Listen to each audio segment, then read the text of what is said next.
My name's Dan Snow and I want to tell you about History Hit TV. It's like the Netflix for history. Hundreds of exclusive documentaries and interviews with the world's best historians. We've got an exclusive offer available to fans of Timeline. If you go to History Hit TV, you can either follow the information below this video or just Google History Hit TV and use the code TIMELINE. You get a special introductory offer. Go and check it out. In the meantime, enjoy this video.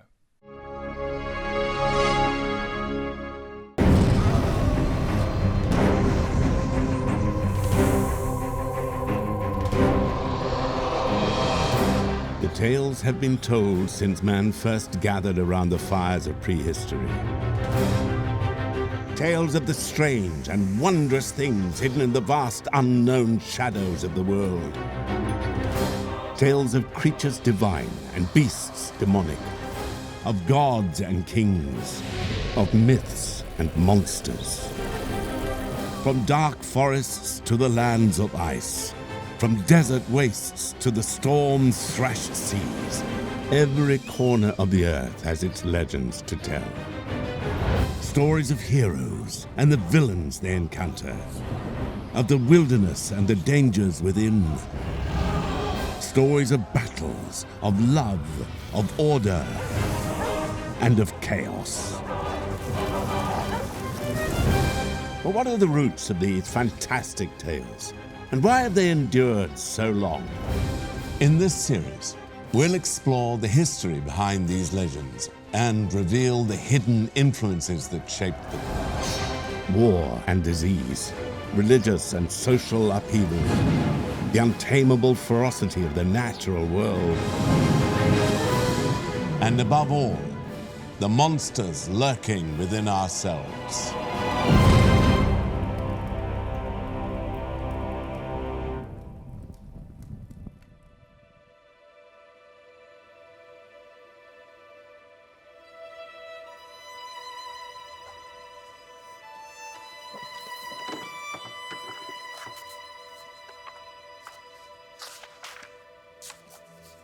Ivan was alone in the castle. His wife, the fair and fierce princess, had gone to war with her armies. She had left Ivan just one instruction. He was not to climb the tallest turret of the tallest tower. Weeks passed, and Ivan grew bored. He remembered his wife's command, but his curiosity conquered all. Ivan climbed the tallest turret of the tallest tower. At the top, he found a chamber, and within, a starving prisoner. "Please, water." Ivan was moved by the sight and fetched a cup of water. The prisoner drank it all, but then he suddenly transformed, for the prisoner was none other than the dreaded Koschei the Deathless. "You fool!" he cried. "Now you will never see your wife again." With that, he bounded through the open window and swept like a whirlwind into the sky. And soon, he would have the princess in his grasp.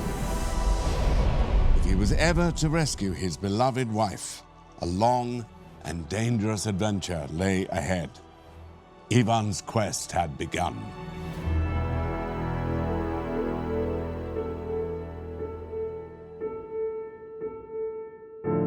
The story of Ivan and Koschei the Deathless is an old Slavic tale.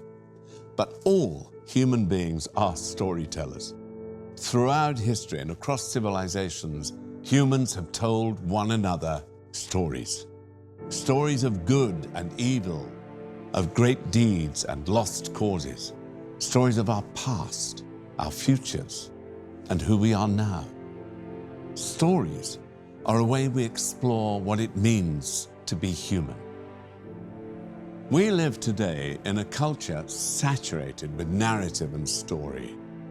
But in the days before mass media, the internet, film camera, even the printing press, the need for story was no less. When the ability to read and write was given to very few, tales were spread by word of mouth. With each telling, a detail here might change, or something there might be forgotten and replaced with something new. And in this process of mutation, these stories became something else. Something not stemming from one mind or one pen, but something instead that was the product of a collective, of particular people at a particular place and time. They became myth.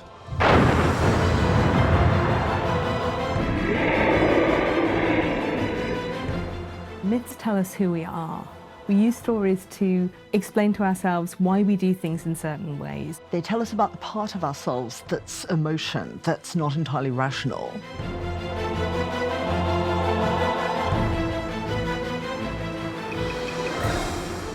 Things can happen in myths on a much grander scale. Emotions are heightened, drama is heightened. Myths tell us an awful lot about our desire for justice, the desire for truth, the desire for different sorts of virtues, and about how and why we go on journeys and what we actually do on the journey in order to return home.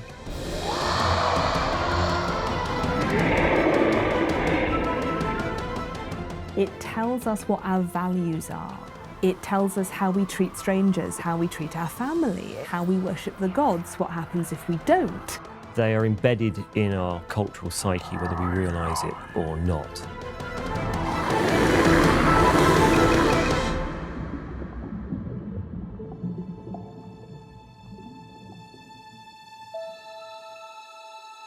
Few myths are more exciting than tales of great heroes and the foes they encounter in their adventures. Such heroic quests are found in tales from cultures across the globe and throughout history.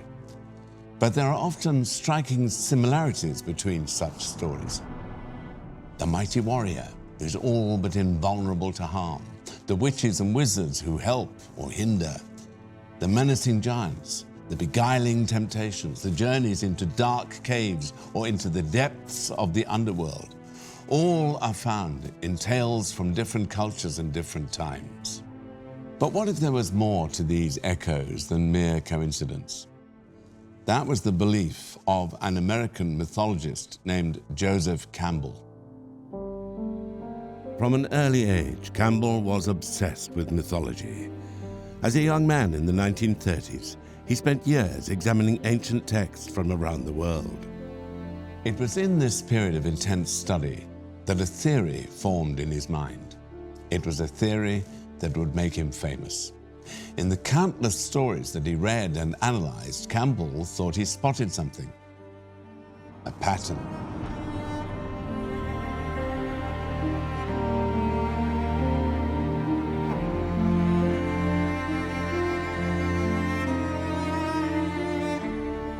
Campbell was trying to make a claim for a sort of universal human nature that can be appealed to by a certain kind of story. He laid out what he thought was the story that's common to all hero myths everywhere in the world. Campbell believed that you could read this kind of mythological quest or the hero's journey throughout all of Western mythology. As he engages with non-Western cultures, he develops this idea further until we get the book, The Hero with a Thousand Faces. The Hero with a Thousand Faces was published in 1949, drawing on the pioneering works of Sigmund Freud, Carl Jung, and others. Campbell outlined the recurring stages he had identified in story after story, from culture after culture. He dubbed it the hero's journey. The Hero with a Thousand Faces became an unlikely bestseller, with a particular impact on the big screen. George Lucas, the creator of Star Wars, has credited the book with shaping his thoughts about the saga. And Luke's thrilling adventures follow almost every stage laid out by the hero's journey.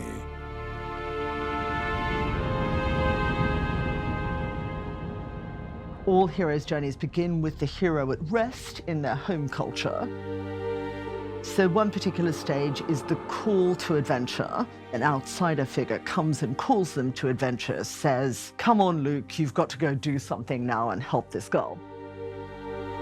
He embarks on a journey into the unknown, a realm that's usually much more crowded with the supernatural. The hero is tested in these strange surroundings and has to pass various trials in order to continue. Within that realm, he meets various mentors and also various companion figures who become part of a sort of entourage that he travels around with. Typically, he then has a near-death experience type adventure where he plunges down into some kind of abyss. But the hero survives this darkest moment and then achieves perhaps new knowledge or a treasure as a reward.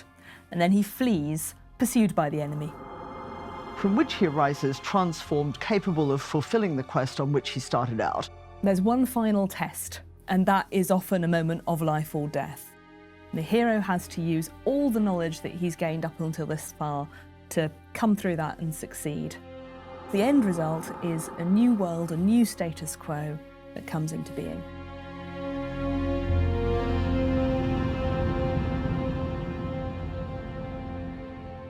The Hero with the Thousand Faces became one of the most influential books in the 20th century.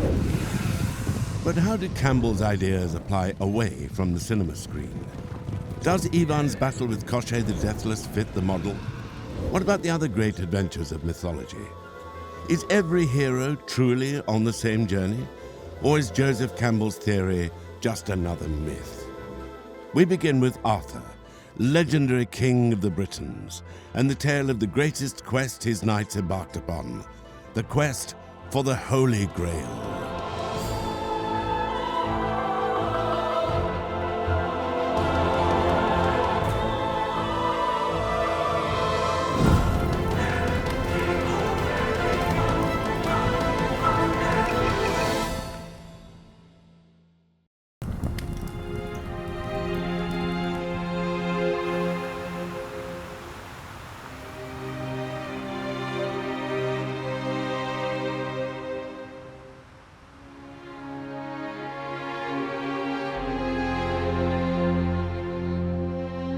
Stories of King Arthur have been told and retold for centuries. The legendary monarch was raised in obscurity far from court, but he proved his birthright by drawing the sword from the stone. And from his castle at Camelot, he went on to rule Britain with wisdom and justice. King Arthur, for us, is a mythical figure, possibly based on a real-life figure from the 6th or 8th century. The very earliest reference to Arthur is in a 7th century Welsh poem. It's quite a fun one, where a great warrior is described, and then it adds sort of ruefully, but he wasn't Arthur. It's that he seems just to be known as a warrior. He's not really being referenced as a king. But in the 11th century, a guy called Geoffrey of Monmouth, obviously also from Wales, produces the first really sustained narrative about Arthur and the Round Table.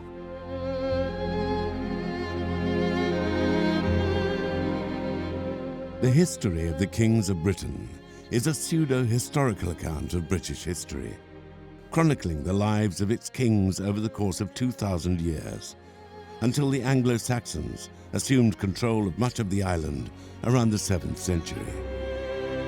The problem with the history of Britain is that it's not completely factual. It's a real patchwork of various historical facts, certainly some fiction mixed in. So it's a real melting pot of influences that Geoffrey Monmouth puts into the history of Britain. The Arthur of mythology and the wonderful towers of Camelot stand very much, I think, for a vision of Britain that never existed, but perhaps one that a lot of people wish did exist. It has all the hallmarks of the great epic, boy born in obscurity, magical figures, battles, it has knights, it has romance, it has tragedy as well, of course, and then it has this notion at the end that the king will return. That, I think, is comforting on some level, that in England's greatest need, this epic warrior will return. So whatever you think a perfect king is, that's Arthur.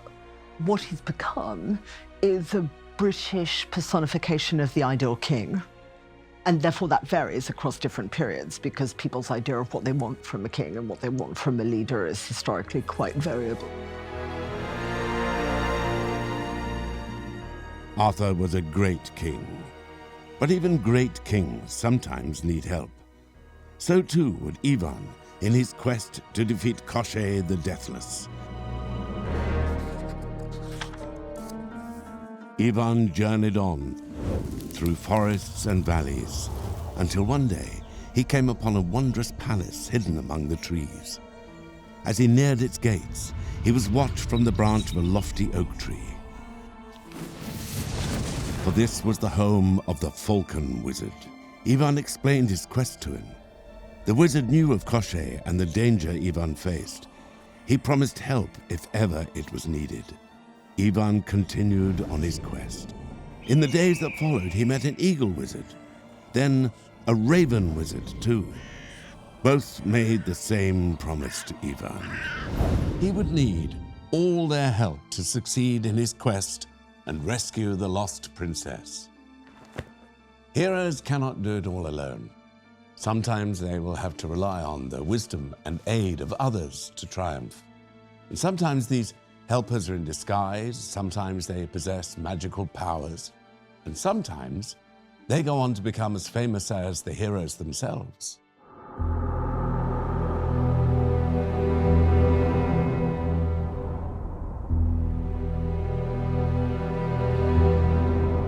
At King Arthur's side, through many of the stories, is a mysterious figure with magical powers, the wizard known as Merlin. He was the one who planted the sword in the stone, and it was he who brought Arthur from obscurity to claim the British crown. In popular culture today, Merlin is as renowned as Arthur himself. He is the archetypal wizard, the ancestor and inspiration for Gandalf in Tolkien's Lord of the Rings and Obi-Wan Kenobi in the Star Wars films. But magical helpers such as Merlin are found throughout myth and legend. Joseph Campbell recognized this. The supernatural aid is usually an older character. Their wisdom and guidance are needed for the adventure ahead. Often, too, they must give the hero the final push necessary to leave the ordinary behind and enter the special world. King Arthur and the wizard Merlin were once thought real historical figures. Over time, such beliefs faded. However, the stories themselves never went away. The development of the legend in the medieval era culminated in 1485. That year saw the publication of Le Morte d'Arthur, The Death of Arthur. 8 stories of the king and his knights, compiled from sources in France and in England. Here was the Arthurian legend complete. The author of the book was a man named Sir Thomas Malory. Historical documentation tells us Thomas Malory was a thief, a brigand, perhaps even a sexual predator and a rapist, and that ultimately he was incarcerated in Newgate Prison in London. We tend to associate the Morte d'Arthur with chivalry and with a particular interest in the Knights of the Round Table as defenders of women. So at first we might go, well, wait, why would a rapist write that? It's this criminal aspect which has made critics wary of suggesting that this is the Malory who writes Morte d'Arthur, because they see a clear disconnection between his criminal behaviour and a text that seems to be about chivalry. The Arthurian legends may have roots in more ancient folklore, but Malory's work is distinctly Christian. Religious symbolism saturates the text, and supernatural elements common in earlier versions are all but eliminated. In Malory's Christian Camelot, there is little room for the wizard Merlin and the pagan magic he represents. Even Arthur himself seems tainted by the association. For the holiest and most famous adventure of Le Morte d'Arthur centers neither on Merlin nor on the king he mentored. Instead, it is the Knights of Camelot who embark on this great adventure, the quest for the Holy Grail. The Holy Grail in most mythologies is the cup Jesus Christ used at the Last Supper, in which he consecrated the wine and turned it into his blood. Later in legend, Joseph of Arimathea is supposed to have come along with this same cup and caught the blood from the wound in Christ's side. That cup then will give immortality to those who then drink from it. Of course, immortality not just in the physical sense, but much more in the spiritual sense. It becomes this holy relic with this really heightened significance, where it becomes something to be possessed at all costs, but something which only a few people can actually approach.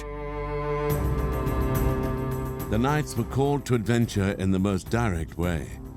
During a dinner at Camelot, the castle shook and a holy light filled the chamber. Then, the grail itself appeared before Arthur and his knights. After the miraculous appearance of the grail at Camelot, the knights Lancelot, Galahad, Percival, and Bors set out to retrieve it.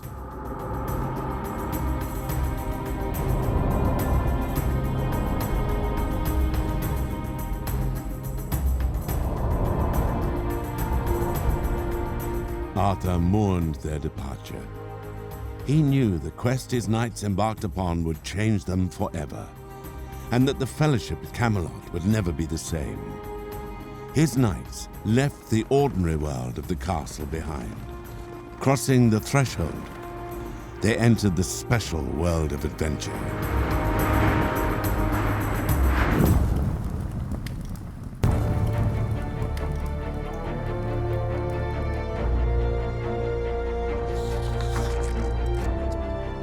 Ivan had found his captive wife at last, but the demon holding her was too fast. Try as he might, Ivan could never catch them. Koschei the Deathless had a magical steed whose legs outpaced the wind. The exhausted Ivan finally gave up the chase. It was then that Koschei attacked. Ivan was no match for the strength of the giant. Koschei chopped him into pieces, bound him in a barrel, and pitched him into the sea. Far away, Ivan's wizard friends sensed his plight. They rescued the barrel and put Ivan back together again. He could never outpace Koschei, they said, not without a magical horse, and those could only be found beyond thrice 9 lands and a river of fire at the home of the Baba Yaga. His quest was far from over. But at last, he knew how he could save his beloved wife and defeat the demonic giant. For a hero like Ivan to succeed, he must overcome a series of often dangerous tests. Joseph Campbell called this stage the Road of Trials. Here, these perilous, for an audience, exciting encounters challenge the hero, who is often aided by magical helpers or thwarted by new enemies. But with every victory and setback, our hero is learning and preparing for greater tests to come.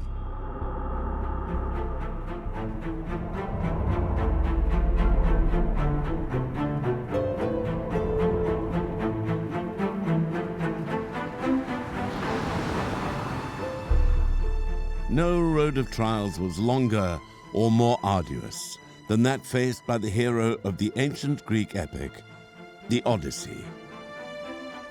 Attributed to an author known only by the name Homer, it tells the story of the journey home of Odysseus after the Trojan War. He had been fighting at Troy with his fellow Greek kings for 10 years. Meanwhile, on his home island of Ithaca, the son he had left behind was growing up without him. Other men were eyeing his empty throne and Penelope, his unaccompanied wife.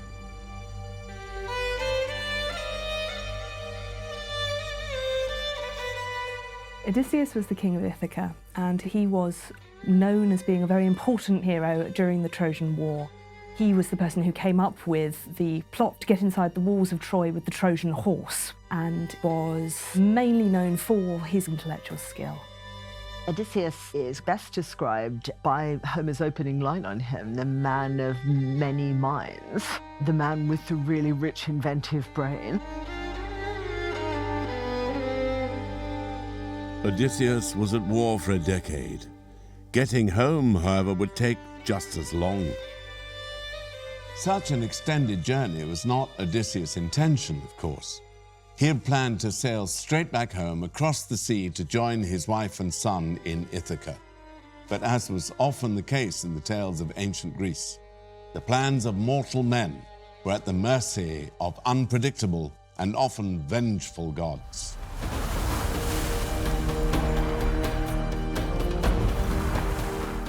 The Greeks had managed to alienate some very powerful deities by their incessant pursuit of Troy. And as a result of that, they've particularly angered the god Poseidon. And the god Poseidon pretty much ensures that Odysseus and his men aren't going to have a straightforward journey back to Ithaca. One of the people he met on his journey was the Cyclops Polyphemus. And this is where the trouble starts. He and his men are captured by the Cyclops, who's a big scary giant with one eye in the middle of his forehead. He starts eating Odysseus's men one by one, and eventually lets them go by mistake because Odysseus tricks him. But then it turns out that the Cyclops is the son of Poseidon. Poseidon essentially is very offended at the outrage that's been done to his son and dogs Odysseus' steps all the way home. Odysseus' journey became a lot more difficult. On his road of trials, he encountered hideous monsters, ravenous cannibals, a deceitful witch, together with all the wild and strange furies of the sea. Among them, of course, the beguiling but deadly Sirens. These mysterious creatures lived in a meadow on a tiny island. Singing out to the ships that passed, they lured countless men to their shores, never to leave again. Odysseus knew all this, but wanted to hear their song all the same. He ordered his men to stop up their ears with wax and tie him to the mast. No matter how he pleaded, the men were not to release him, and they were not to stop rowing. Homer doesn't tell us what the Sirens look like. There's no physical description in Homer at all, until you hit some point in the medieval period, where suddenly you start getting many more illustrations of Sirens as half woman, half fish. When we think about how it is to live a life that's dominated by the ocean and by voyaging and by the physical apprehension of just how alien the ocean is, we want to put some flesh on that to tell a story about that, to tell a story about our fear and our longing. And to do that, we create something that's part ocean and part us, and that's the mermaid. Mermaids date back to the Assyrian cultures of 1000 BC, but are common to folklore around the world. They are usually depicted as young and beautiful. However, much like the sea itself, mermaids can help or hinder. The Little Mermaid by Hans Christian Andersen is a story of the kinder sort. Published in 1836, the book tells of a young mermaid who saves a human prince from drowning. Falling in love, she trades her beautiful voice to a sea witch for a potion which transforms her into a human. But winning the prince's heart proves far from easy. Andersen's kind heroine is unlike many other mermaids, however. In British folklore, the creatures brought bad luck and were said to taunt sailors in doomed ships. Slavic mermaids were also dangerous. They were called Rusalkas and were the spirits of the unhappy dead. Beautiful and damned, they lured young men into the waters to drown beside them. Worth remembering at this point that hardly anyone could swim in the pre-industrial world. Therefore, all cultures produce this phenomenon of terrifying emanations that represent death at sea. People tend to imagine sailors loving the sea. Actually, they don't, and all the folklore shows they don't. They distrust it, and they find it terrifying and unpredictable and scary. This is way before we've got electronic navigation. This is in the early days of shipfaring, where you have to stay close to the shore because if you get too far out, you're in trouble.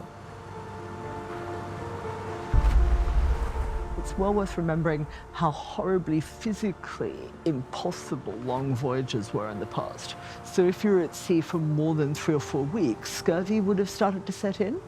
And scurvy affects your mental processes. It makes you hallucinate, makes you see things that aren't there, makes you interpret what you see in frightening hallucinogenic type terms.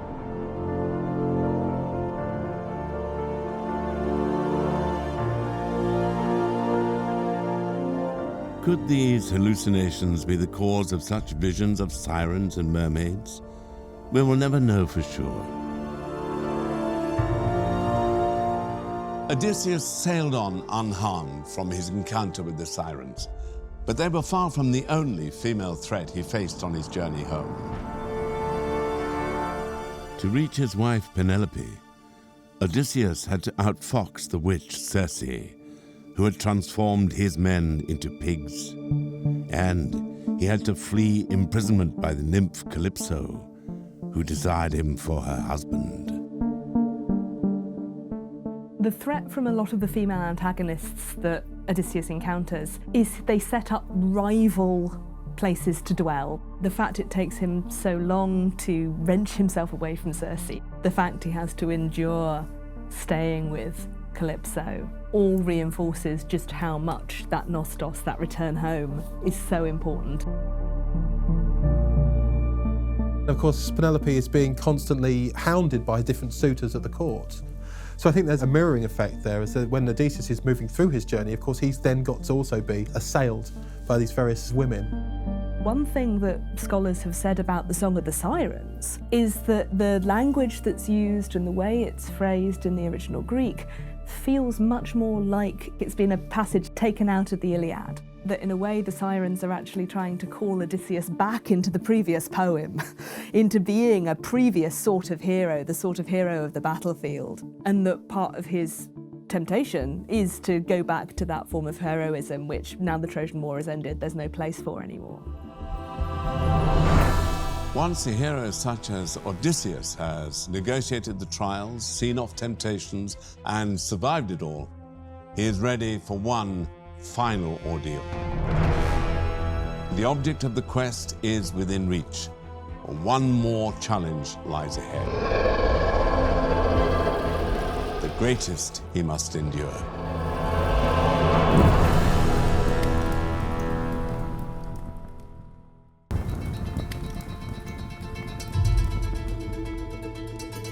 Hungry and faint, he walked on and on. Until at last, Ivan came to the house. 12 poles stood in a circle around it. On all but one was stuck a human head. This was the home of the Baba Yaga. "You've come for my horses," said the old woman. "Well, you can take one if you're fast enough. I'll give you 3 days to find them. Fail, though, and I'll put your head on a spike." Ivan had no choice. The Baba Yaga's mares, however, were just as fast as promised. They hid from Ivan in every corner of the woods. It was only with the help of friends made and lessons learned on his quest that Ivan succeeded. At the end of the 3 days, he left the enraged Baba Yaga on the back of a new steed. Ivan willed the magical creature on towards a reunion with the princess and a final confrontation with Koschei the Deathless. The ordeal is the greatest test of the hero. The risk of failure or even death hangs over them. Ivan survives the ordeal and is rewarded, and in other tales, the hero must slay a minotaur, journey to the underworld, or, as in the Icelandic saga of the Volsungs, survive an encounter with a great and terrible dragon.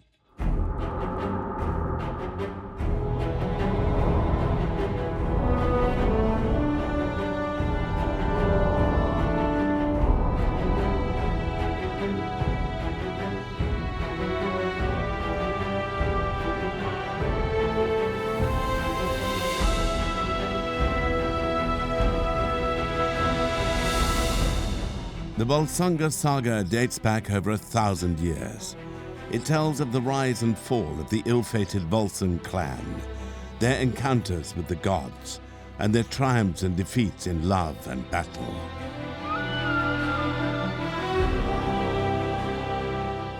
Volsung Saga began as a series of separate tales that told individual high-born families of their associations with a heroic past. The earliest evidence for the saga are from the 7th and 8th century. We know these stories are being told even around the year 1000 because there are runestones in Sweden. The culture of the states that produced Volsung Saga, it's a culture of warriors, it's a culture of voyagers, it's a culture that hugely privileges male adventurousness and male willingness to take enormous risks, and therefore it produces a hero that's also very extreme. This hero was Sigurd. His father had been killed in a battle with the god Odin, so the young Sigurd was raised by a dwarf master blacksmith named Regin. Sigurd is someone that medieval audience could aspire to be like in terms of his humility and his wisdom. He is one of those figures that, like many heroes, connects the gods with the human. But he comes also to represent, very importantly, not only the interface between humans and the gods, but also the interface between human beings and wild nature. As he evolves, he becomes more and more about being a kind of wild man. What would a man be like if he wasn't ever civilized, if he wasn't ever subject to being taught and brought up and taught codes of manners?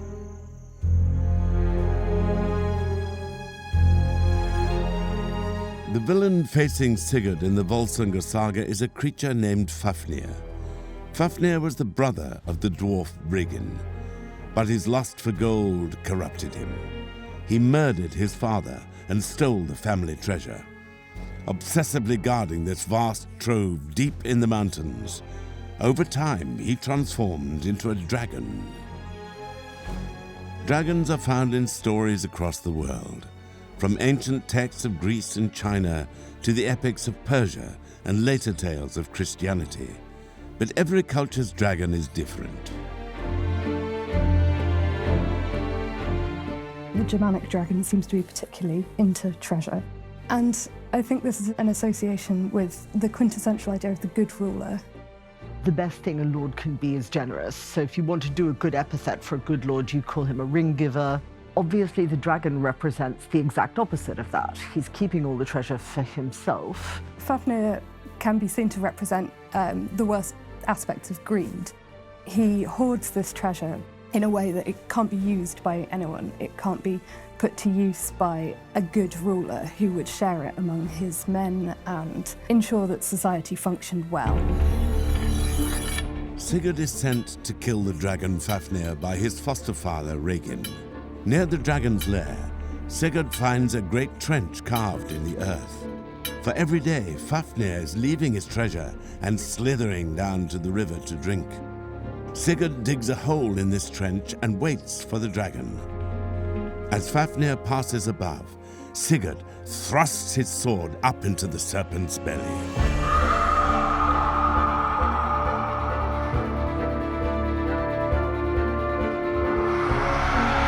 Fafnir is defeated, but it is not the treasure alone that Sigurd wins.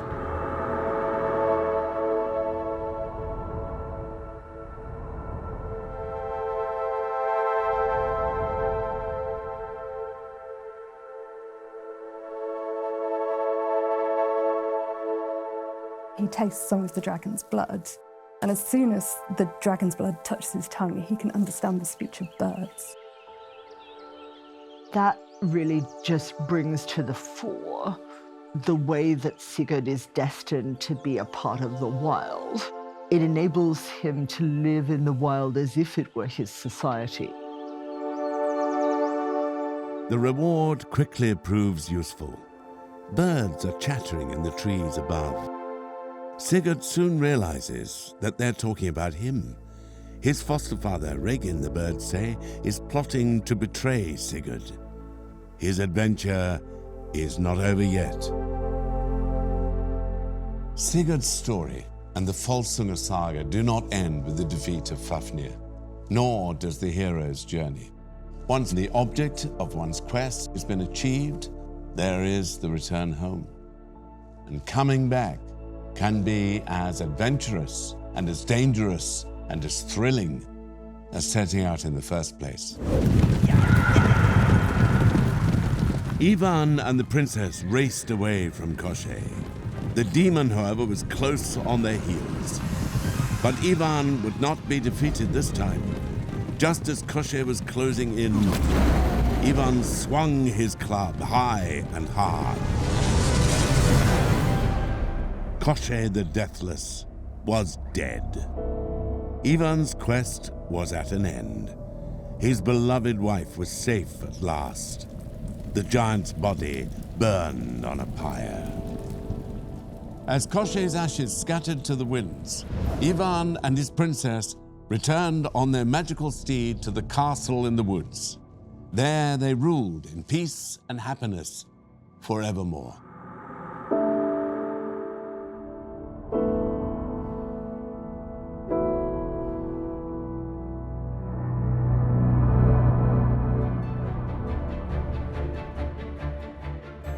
Successful in returning from the special world, our hero returns not only with the object of his quest, but with the newfound wisdom and self-knowledge required to build a better life. A new status quo is born in the ordinary world.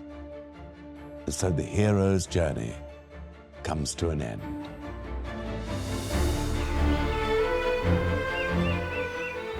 Several decades have passed since Campbell first outlined his theory. Storytellers from Hollywood and beyond continue to be inspired by it, and it's helped shape modern thinking about the origin of myth. But Campbell is not without his critics. Scholars continue to debate the merits of his theory, and there are many other lenses through which to examine mythology's roots and meaning. All these mythologies were developed by societies for a really wide variety of different purposes, other than simple entertainment. They were often developed to teach people very complex moral lessons about being members of particular cultures. When we're thinking about myths, we do have to look at the particular culture they've grown out of, because they do tell us something about the nationalistic background or the cultural background of these particular indigenous peoples. If you look underneath and pay attention to the cultures themselves and start looking at the context and the broader world they live in, they're just far more interesting.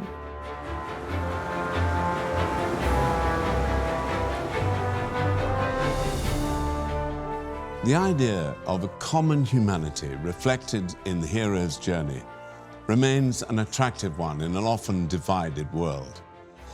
But as this series will show, the realm of myths and monsters is far too strange and fascinating for one model to contain. In the long history of humanity, and in the deep recesses of our collective imaginations, there are far more stories for us to explore. Stories of magic and wonder, of love and betrayal, of sacrifice and cruelty, of the world we know, and the great mysteries that lie beyond.